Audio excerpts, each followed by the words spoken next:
안녕하십니까? 네, 자이언 영어학원 초등부 강사 양시훈이라고 합니다. 지금 신규 학생들과 그리고 어머님들께서 먼저 숙제하는 부분이랑 이런 부분들을 조금 헷갈려 하시기 때문에 학생들과 함께 이제 집에서 한번 이제 같이 봐주십사 해서 어떻게 봐야 되는지 설명을 드리도록 지금 하겠습니다. 이제 학생들이 이제 이렇게 파일에다가 이렇게 가이드라인 그리고 과제표 2개를 가지고 왔을 거예요, 어머님들. 네, 보시면은요, 먼저 가이드라인을 먼저 볼게요. 보시면 준비물은 스프링 노트 2권, 빨간 펜, 형광펜, 그리고 가림판, 모든 시험지는 보관용으로 매주 검사, 또 없는 시험지는 다시 봅니다. 이렇게 쓰여져 있죠. 그래서 시험지는 이제 버리는 게 아니고 항상 모아서 가림판 안에 다 있어야 됩니다. 그래서 그렇게 또 챙겨주시고, 그리고 특히 과제표는 그날에 하는 것이 아니고 그날까지 해오는 거예요. 자, 과제표 이렇게 보시면요. 여기에 15일, 17일, 19일 이렇게 있다라고 하면 15일 날 나가는 숙제가 아니라 15일 날까지 해가지고 와야 되는 숙제인 거예요. 그리고 17일 날이면 17일까지 해가지고 와야 되는 숙제가 되겠죠. 이렇게 맞춰서 할 수 있게 저희가 커리를 다 짜놓았기 때문에 만약에 결석을 한다거나 하면 그냥 그 과제표에 맞춰서 해가지고 그냥 오면 돼요. 하지만 이제 문법이나 뭐 이런 부분에서는 학생들의 이해도에 따라서 만약에 너무 잘 알아듣고 하면 좀 더 빨리 나갈 수도 있고 조금 아이들이 좀 헷갈려하거나 그러면 다시 또 설명을 해야 되는 부분들이 있기 때문에 뭐 추가 프린트가 더 나갈 수도 있고요. 그래서 문법 같은 경우는 조금 뭐 다른 영역도 그럴 수도 있겠지만은 그때 선생님들이 또 알림장에 맞춰서 써주세요. 그럼 그 과제표에 맞춰서 선생님이 써주신 알림장을 가지고 숙제랑 여러 가지 클리닉 준비를 해가지고 오면 됩니다. 네, 그리고 이제 두 번째 단어 암기 부분에 대해서 이제 좀 말씀을 드릴 텐데요. 단어 암기를 이제 보시면 단어 암기 시험 커트라인은 2개이고 통과를 못할 것 같은 학생들은 5단계 단어 암기 쓰기를 해와야 제 시험을 볼 수 있음. 자, 이거가 무언지 지금 말씀을 좀 드릴게요. 대부분의 학생들이 저 그냥 열심히 공부했는데요. 어저께 밤새도록 했는데 저 단어 이렇게밖에 못 본 거예요. 라고 말을 할 수가 많이들 많이 하는데 이제 그런 건 다 필요 없고요. 이제 만약에 자기가 정말 공부를 했다라고 하면은 그거 선생님한테 보여줄 수 있는 그런 공부한 근거를 들고 와야 돼요. 근데 그거는 뭐 몇 번 이렇게 쓰고 뭐 이런 거라기보다는 정확하게 한 5단계 정도. 그러니까 첫 번째 단어를 전체적으로 한 3번씩 써요. 3번 쓰기. 3번 쓰기를 한 후에 그리고 여기 시험지에다가 뭐 또 다시 이면지에다가 뭐 영어를 여기다 쓰고 저희가 한국어로 시험을 보기 때문에 영어를 여기다 쫙쫙쫙 이렇게 쓰고 그리고 시험을 한번 봐보고 그럼 또 여기서 맞는 거 틀리는 거 이렇게 나오겠죠. 그러면은 여기서 또 틀린 것만 또 3번 쓰기 그리고 또 시험지 또 만들기 만들어서 또 시험을 보고 또 틀린 거는 또 3번 쓰고 그리고 또 다시 시험을 보고 그리고 또 틀린 것도 추려서 또 3번 쓰고 또 시험 보고 이런 식으로 최소한 5번 사실은 그게 최소한이 5번이고 100점이 나올 때까지 이렇게 준비를 하고 와야 돼요. 그래서 올 때 만약에 자기가 이제 통과를 할 수가 있는 게 완벽하다. 응? 그럼 그냥 와서 시험을 봐도 되지만 내가 조금 불안해. 그리고 통과를 못할 것 같아요. 그러면은 반드시 이걸 해가지고 와야지 이거를 하지 않으면 남아서 제 시험 보는 게 아니라 이걸 한 후에 이거를 제출한 후에 시험을 볼 수가 있습니다. 그러니까 그냥 그럼 또 혼나기도 하고 하니까 집에서 통과를 못할 것 같은 학생은 공부한 이렇게 5단계 근거를 들고 오면 선생님한테 혼나지 않아요.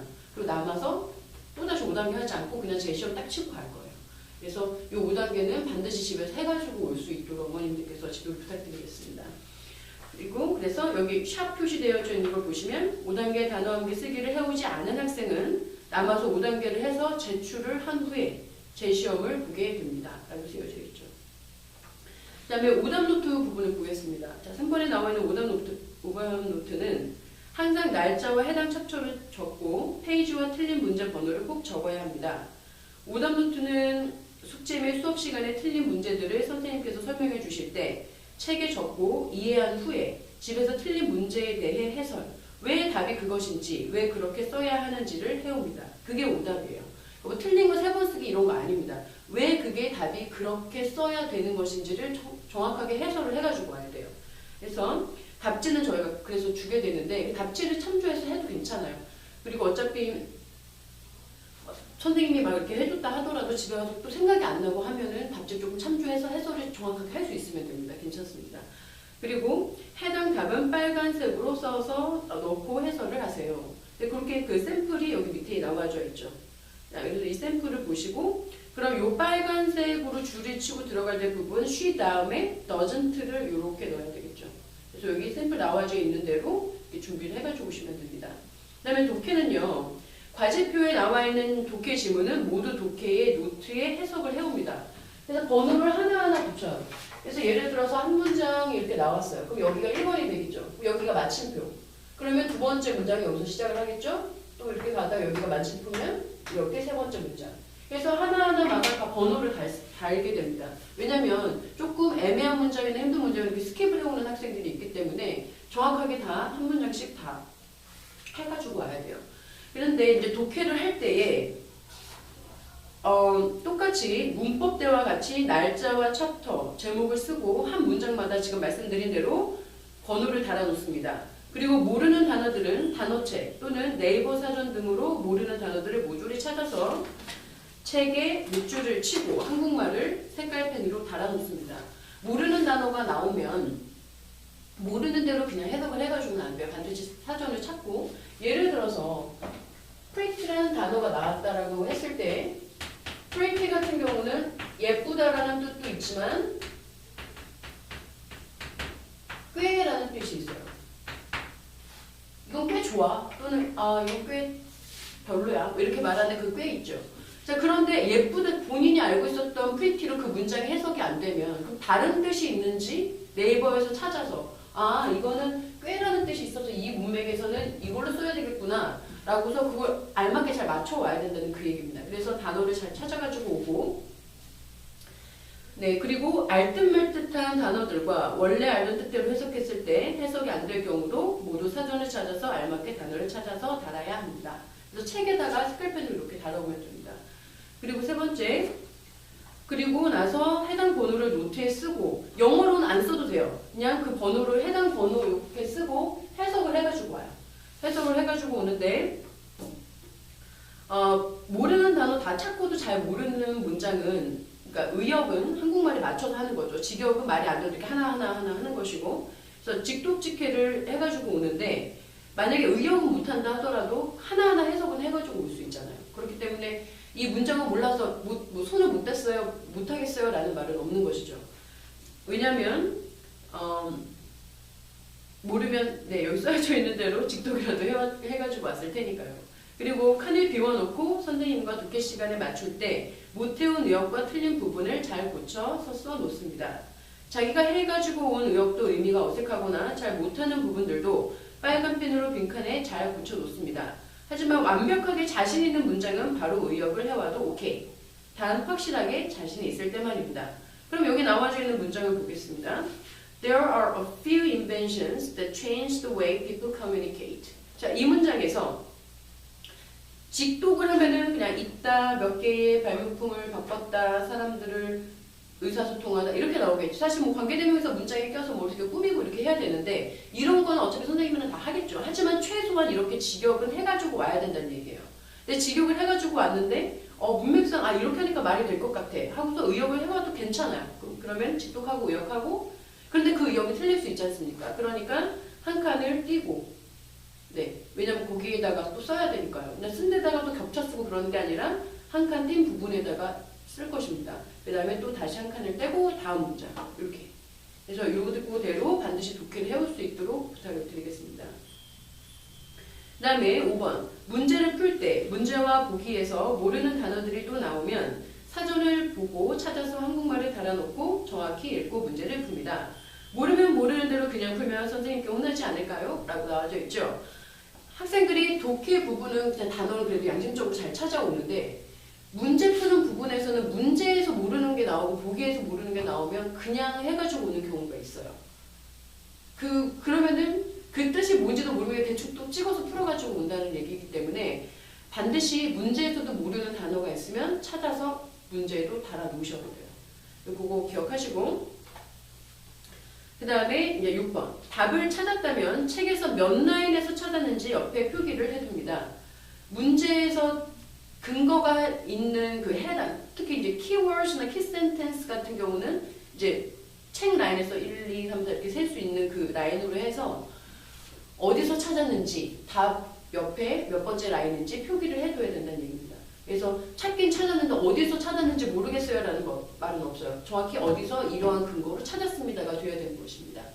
그리고 이제 가장 중요한 것, 집중. 이건 어머니도 꼭 봐주세요 라고 표기되어 있는 부분을 잘 보도록 하겠습니다. 피치 못한 사정으로 숙제와 단어 시험 등을 준비 못했을 경우, 예를 들어서 아팠거나 갑작스러운 집안 행사와 학교 행사들, 개인적 사정 등. 자, 이런 경우에는 학생 편으로 어머니께서 포스트잇에 간단한 사유와 날짜 및 사인 등을 해서 보내주시면 레벨업 수행 점수 등에서 감점되지 않고 주의를 듣지 않고 그냥 남아서 완성하고 가거나 아니면 상황에 따라 스킵을 해줄 수 있습니다. 근데 여기서 이제 한 가지 조금 말씀을 드리고 싶은 거는 뭐 예를 들어 저가 뭐 할머니네 집에 갔다 오느라고 못했어요. 뭐 이렇게 말할 때도 있고 아니면 저 수학여행 갔다 오느라고 못했어요 라고도 말할 수는 있는데 언제 가는지 본인이 그 날짜를 미리 사실 알고 있었다라고 한다면 그거에 맞춰서 미리 해놓을 수 있도록 그렇게 도와주시는 게 가장 첫 번째입니다.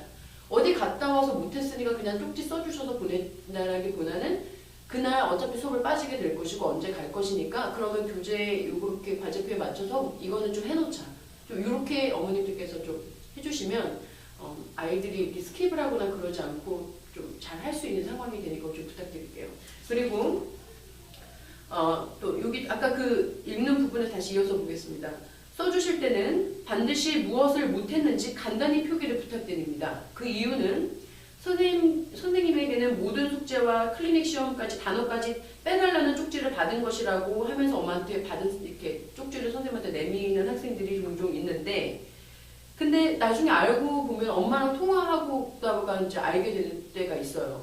어머니는 이제 아이가 엄마 나 숙제 다 했는데 독서하고 오답노트 이거 2개만 못했어. 그러니까 사인해줘. 그래 해가지고 엄마는 그 정도면 이제 상황에 아이가 열심히 했다고 생각을 하셨기 때문에 그거 2개 못했다고 하니까 이제 써주셔서 이제 선생님한테 이제 가져갔는데 결국에는 그냥 작정을 하고 아무것도 안 해가지고 온 거예요. 그냥 뭐 숙제도 아무것도 안 했고 단어 시험 준비 클리닉 뭐 아무것도. 이런 경우 이렇게 아이들이 잘못 사용을 할 수가 있기 때문에 어머님들께서 반드시 그 써주실 때 그 excuse note에 받아오는 것에 정확히 무엇을 못했는지를 꼭 적어서 보내주셔야 됩니다. 그 말씀이 여기 쓰여져 있고요. 어머니께 excuse note를 받아오는 것이 그렇게 잘못 쓰이지 않도록 부탁드립니다. 그리고 이에 관련된 부분은 학원으로 전화 주시게 되면 수업하다가 선생님이 수업에 나와서 이렇게 또 받으셔야 될 때도 있고 또 들으셔야 될 때도 있는데 그러니까 대부분 나오지를 못해요. 그래서 듣지 못하는 경우가 많기 때문에 그냥 학생 편으로 전화하지 마시고 편으로 뭐 피처모터 사정이 있을 때는 뭐 하시면 되죠. 근데 보통은 그냥 포스트잇에 이렇게 써서 보내주시고 내용이랑 그다음에 날짜 어머니 사인해서 보내주시면 그걸 알아서 저희가 excuse를 하도록 하겠습니다. 예를 들어서 이렇게 써주세요. 12월 14일 지민이가 너무 아파서 모든 학원에 가지 못하고 쉬었습니다. 오답노트 독해만 하지 못했습니다. 남아서 하고 오기로 약속했습니다. 엄마 사인. 네. 그러면 어머니께서 말씀하신 대로 이 학생은 모든 건 다 되어져 있을 것이고 오답노트 독해만 안 되었을 것이기 때문에 정확히 해서 저희가 보내줄 수가 있겠죠.